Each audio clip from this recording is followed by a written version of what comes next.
Welcome to the Dice Tower, a series of video reviews about board and card games. Here are your hosts. Hey everybody, I'm Tom Vassell. I'm Wendy Yee. I'm Roy Kennedy. I'm Chris Yee. So normally with Four Squares we pick big giant games, the biggest popular games. You may not have heard of this one, but I wanted to bring it to y'all's attention. Today we're talking about Rescuing Robin Hood.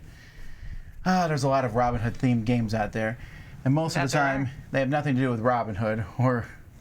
And this one kind of doesn't either. Well, we're rescuing it. You're rescuing him. My favorite Robin Hood game is Sheriff of Nottingham, and I don't know if Robin's he's in the expansion. Okay. So in this game, it's a cooperative game, which, if you remember, Roy, I figured out 15 minutes into the rules. Yeah! Our first game. It's a cooperative game in which you're rescuing Robin Hood. But to do so, you need to rescue a whole bunch of townsfolk along the way. Let's show you how it plays. Depending on the number of players, you're going to randomly get some setup cards together here based on them. So let's say we're playing a 3-player game here. And so I need a card that works with days 3 and 4, day 5, and a day 1 and 2. So I'll put these cards out, and we're going to start on day 1. So this is the setup for day 1. Now what this tells me is I'm going to have a bunch of sheriff guards from the blue pile. There are 2 piles, blue and red. Red is much harder, but this is day 1. You'll see the red sheriff's guards come out on days 3, 4, and 5. But they're going to capture some of the villagers.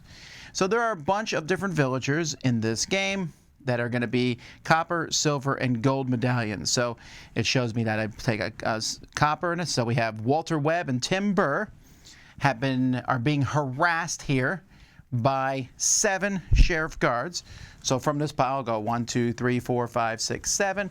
I'll place them out like that, flipping the first one I can see. Then I have 1 copper, so surrender. 1, 2, 3, 4 with the first one revealed. And then Pantaleon here with 3 on them with the top one revealed. And then at the bottom we got 2 silvers. Affin and Ernest Lee here.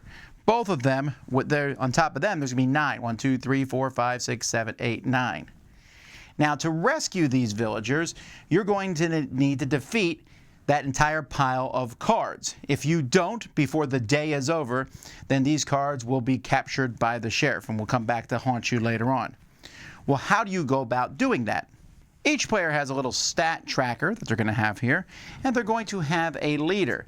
Little John, Maid Marian, Lady Christabel, Much de Miller's Son, Friar Tuck, Alan Adale, Will Scarlet, and the champion here, Maud Lindsay. That's who I'm going to choose. Now, you also have a deck of 8 starting villager cards, and you'll be shuffling these. You'll be using 4 on day 1, 4 on day 2, and then reshuffling them, but you'll be hopefully rescuing villagers that you can add to your deck. So at the beginning of each round, you'll draw your hand of cards, and you're going to look at the stats. So you can see here on the top stat, I have 3, 2, and 2, so that's 7, and Maud gives me 2. So that stat's going to go to 9 for me. Then my stealth stat is 7 total. My strength is only 2, and I have 1 on the gold. However, I get some tokens. You'll see these 2 characters. Jeffrey Miller and Isabella give me a prayer token, so I get 2 prayer tokens. And Maud gives me a cooking token and a scouting token. So I got some tokens that I'm going to start with. One player is going to go first, and each player is going to take their turns. And after all the players have gone, the day is ended. Now, the first thing you do before you make an attack on the guards is you can, if you want to, spend jolliness, that's their bottom thing, to add 1 to any of your other stats. So maybe I'll spend 1 jolliness and add 1 to my stealth. That's up to me. You can also spend tokens. You can spend a scouting token to immediately pick 2 guards in 1 row and reveal them. So I'm like, I would like to look at the last 2 guards. Whew, that guard has some pretty good stats, that final guard. So I can reveal them. You can spend cookery tokens to add +2 to wit, brawn, or stealth to the blue, green, and red tokens. And you can spend prayer to move 1 guard from 1 row to another row. He's just confused about his orders. Or you can spend 2 prayer to just smite one of the guards. You'd be like, we'll spend 2 prayer, and this guard is now gone. All right, now I'm ready to fight. And players can use their skill tokens on other players' turns, but you do it before the attack phase. So you're going to make 2 attacks on your turn. Well, you may make 2 attacks. And you're going to use the different stats that you have. You can attack with wit. So with wit, so let's say you saw that I had 9 wit. I can easily defeat this guard with wit. So I'm going to. 9 is 3. Beats 3. I'm looking at his wit. Doesn't matter that he's 6 strength. I beat him. Now I can keep going. I can end and discard it, or I can reveal the next one. All right, the next one is 4, 7. My 9 still beats a 7. Oh, man.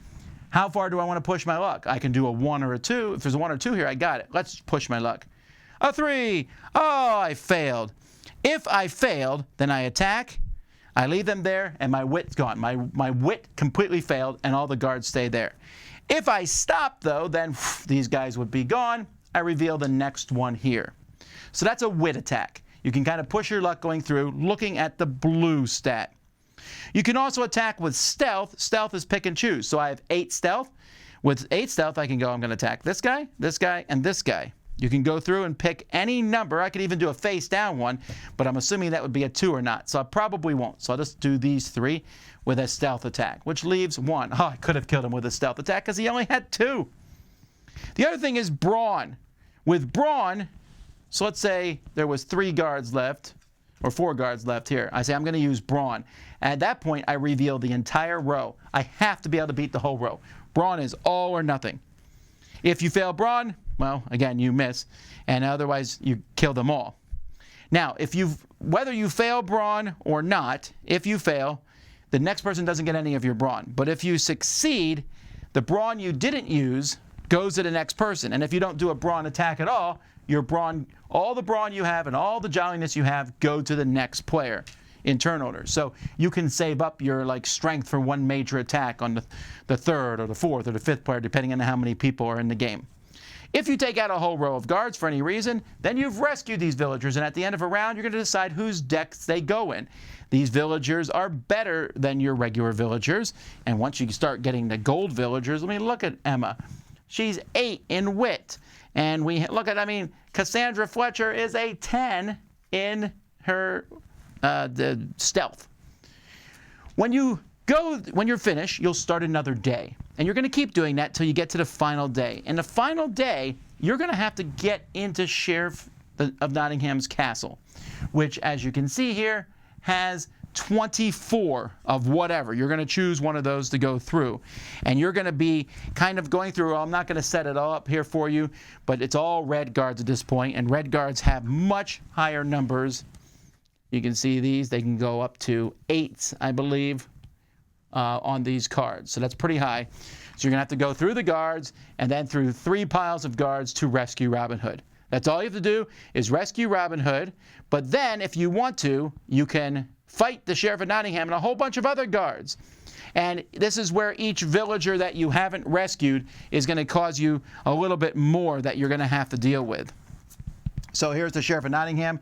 He's pretty tough, and he gets +4 for every imprisoned villager that he's gotten. But you do get Robin Hood to use against him, which is pretty good because he's super jolly.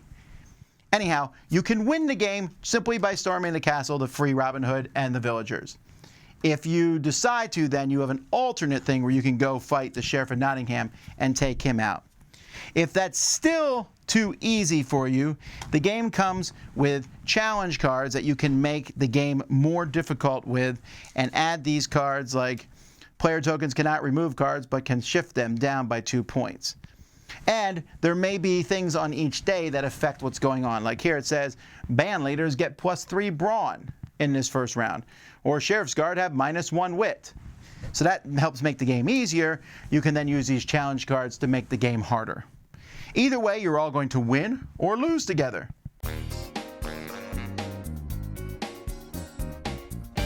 One thing I didn't show you, there's also a book that comes with this game that explains the backstory of every single townsperson. So much lore. So much lore. And they all have great names, just very punny names.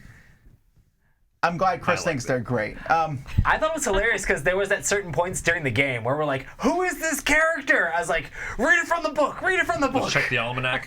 Well, okay. No, I did. We read their back. They're not terrifically written backstories. They're okay. This guy, I said I like the names, not the stories. yeah, but I mean, I'm glad they put that kind of effort into the game. Because all the main characters are the leaders. These are just people that are there. Right. Yeah. A few things I would not have minded. Obviously, I like the artwork a lot, actually. I think this is fun, cute artwork. The moving the cubes on the tracks, I'm getting kind of, I guess, spoiled. I want my double layered boards Right, there. yeah. Yes. You have to be very Especially cognizant since of you're where they moving are. cubes all the time in this game. Yes. I guess I didn't find it to be that big of an issue. Well, it's not that big of an issue, but it's a small issue, I think. And also, but the biggest issue with components is putting all the cards out. It was always sloppy. I don't know how to explain it. You have like 6 guards face down, and the top one's turned face up, and then we turn the third one face up, and I was about to say, putting them all. why'd on the you make board. it so sloppy then? Goodness. I wouldn't have been upset if this game had included a board.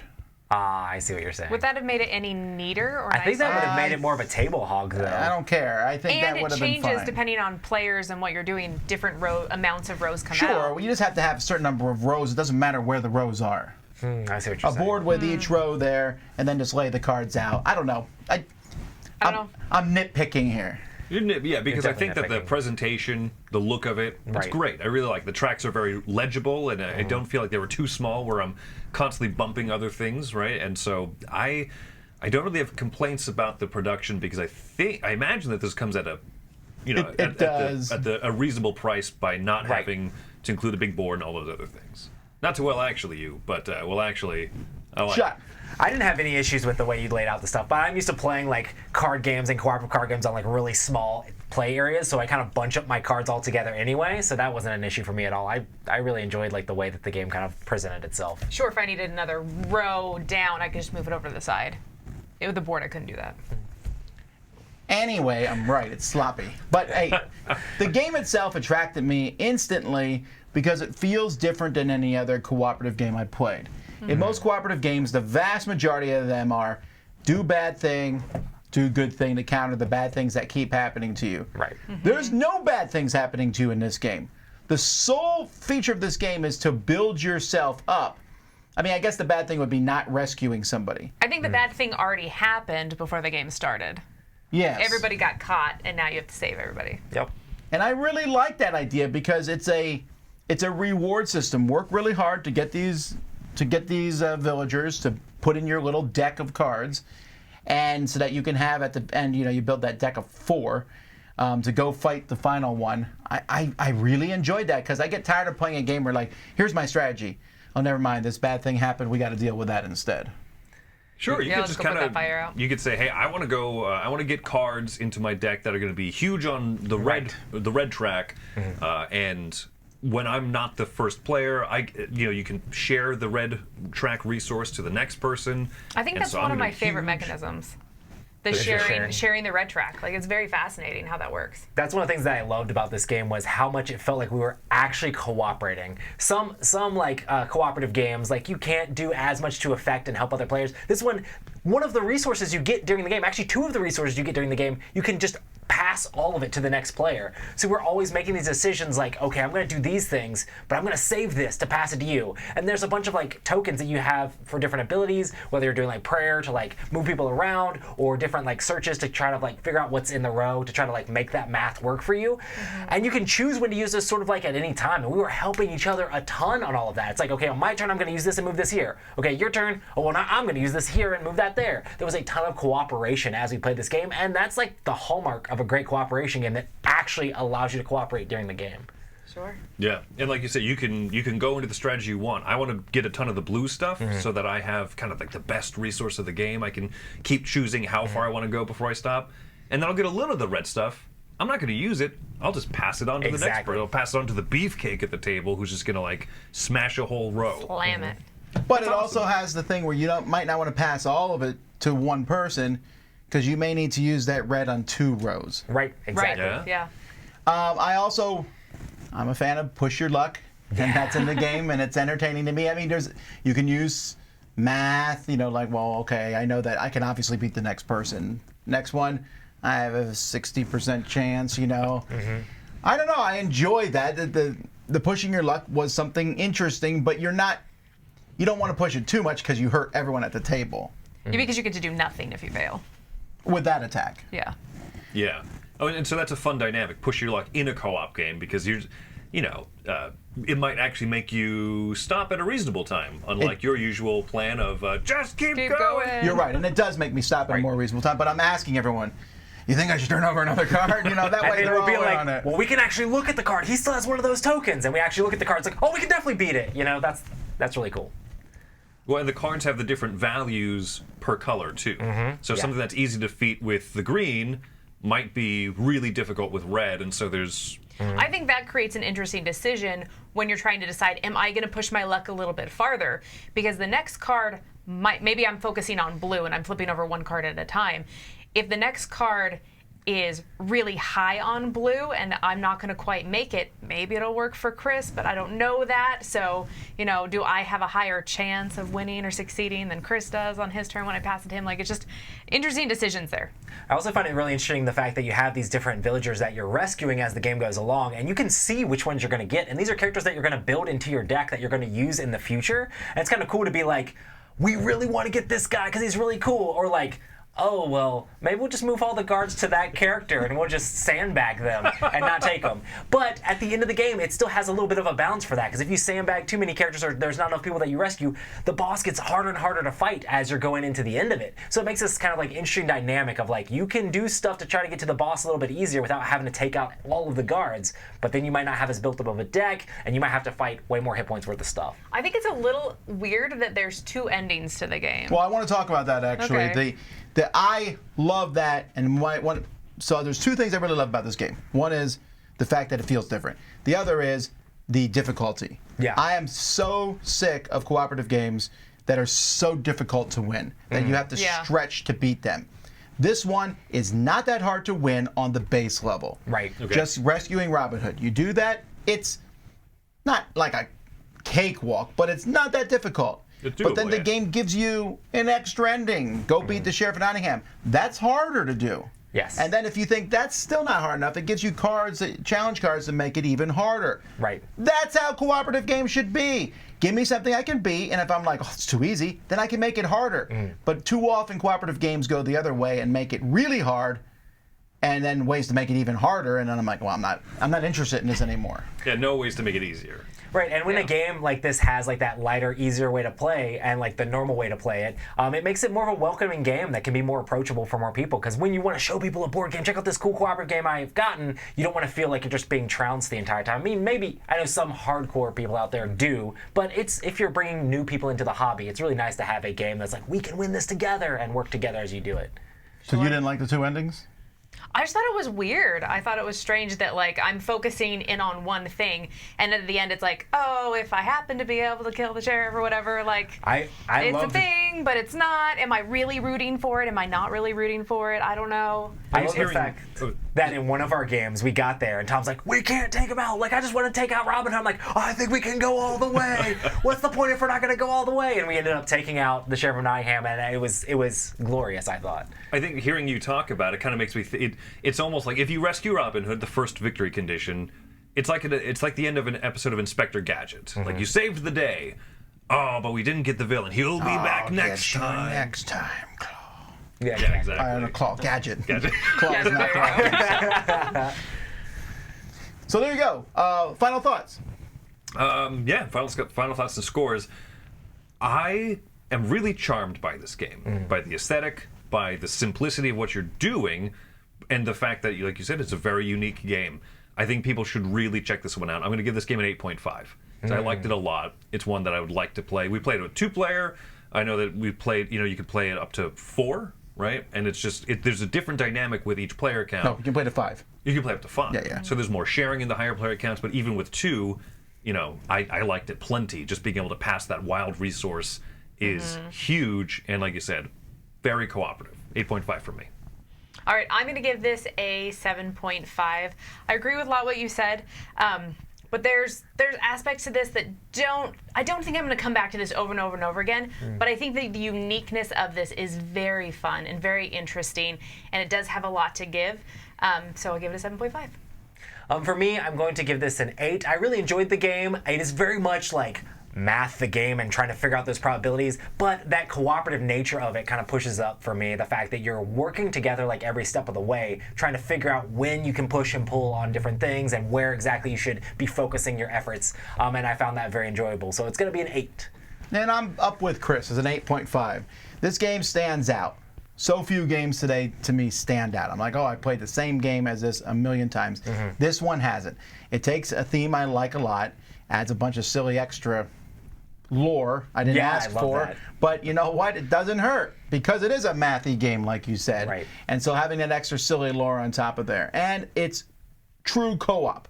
I felt like I'm actually working with everybody else. So definitely you want to check this one out. So that is Rescuing Robin Hood. I keep forgetting the name of it. Just Robin Hood. Rescuing Robin Hood. Until next time, I'm Tom Vassell. I'm Wendy Yee. I'm Roy Kennedy. I'm Chris Yee. Have fun saving the princess. Oh, Robin Hood.